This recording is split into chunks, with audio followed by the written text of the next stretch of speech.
There are over 2,000 watches in the Patek Philippe Museum in Geneva.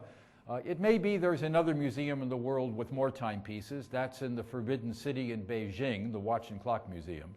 But nowhere in the world will you find a collection this rich, this diverse, this well displayed. I can't begin to show you everything that I want to show you from this museum. I visited 20 times, and every time I come, I see new things. But what I'm going to try to do today is take you on a tour of the evolution of timekeeping, from the most primitive pieces, beginning in the 1500s, the beginning of watches, up through more modern timepieces, and we'll finish with the crown jewel of the collection, the most complicated watch ever made, the Caliber 89. The evolution of timekeeping is keyed to invention. As a particular technology is developed, it becomes an enabling event for the creation of watches which utilize it. There was an enabling event for the development of the first mechanical watches, and that was the invention of the winding barrel and the mainspring. This provided a stored energy source necessary for a watch to run. The earliest timepieces in the collection of the museum date from the early 1500s. These really represent the dawn, the beginning of mechanical watches. You will note that all of these rather crude-appearing timepieces have but a single hand. This is because they were not accurate enough to show minutes. These watches did not have balance wheels or escapements. Those inventions would not come along until much later in time. And on some of the pieces there was a crutch of sorts, a built-in sundial replete with compass to orient it, no doubt to make up for the lack of mechanical accuracy. Nothing like a sundial to tell you what time it really is. So with accuracy not the main selling point for these early timepieces, watchmakers turned to something else to bring them value: elaborate decoration. In fact, the French word for watch, montre, reveals a lot about the thinking at the time. The verb montrer in French means to show. So these gorgeously enameled watches, by their decoration, could show everybody how wealthy the owner was.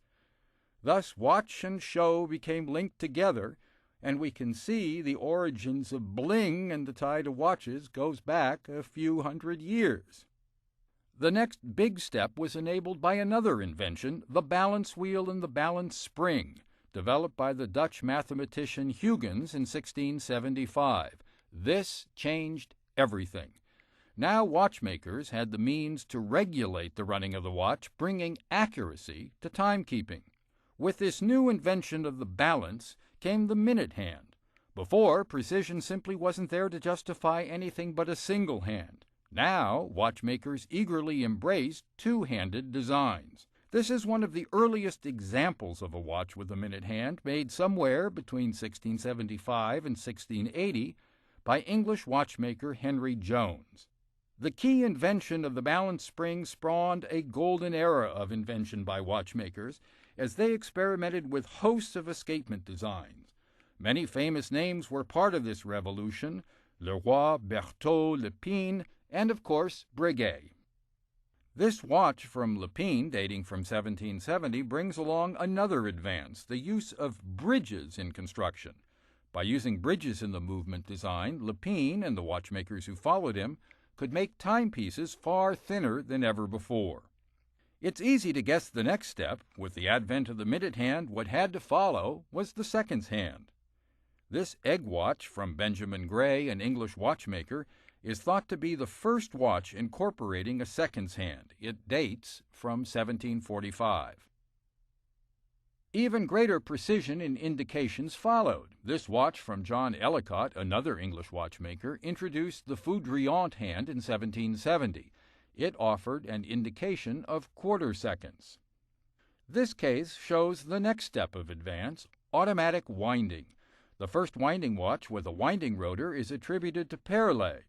If you look closely, you can see that its general design does not differ greatly from the automatic winding systems we're familiar with today. The Patek Museum has an important collection of watches and clocks from Abraham Louis Breguet, whose watch career spanned from 1775 to 1823. Breguet brought another advance to watch-keeping precision with his invention of the tourbillon, which he patented in 1801. By the way, even the very name tourbillon came from him. This tourbillon example from his Paris workshops comes from near the end of his life, completed in 1820. There's another innovation from Breguet on display in the museum, the subscription watch. Subscription watches were revolutionary both in terms of construction and the business model.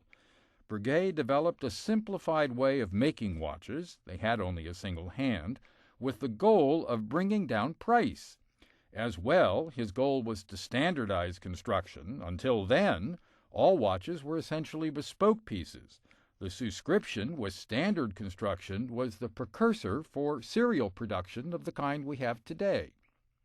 The Patek Museum has a magnificent collection of automata. One of the most important pieces in the automata collection is this pistol from Frère Rochat. The pistol doesn't shoot, of course. It has, instead, a singing bird. The singing is actually done mechanically following the invention of Jacques Drot, who was the first to create singing birds using mechanical bellows with pistons, which produced puffs of air to blow through whistles. And, like Jacques Drot watches, the mechanical singing is accompanied by complex movement of the bird. The crown jewel of the museum is the caliber 89, which was made, as the name would suggest, in 1989. It's an enormous watch and intended to be one of the most complicated watches ever made. The weight is 1.1 kilograms, containing 1,728 components. As you would imagine from that part count, there are lots of indications, 24, in fact, hands on the watch.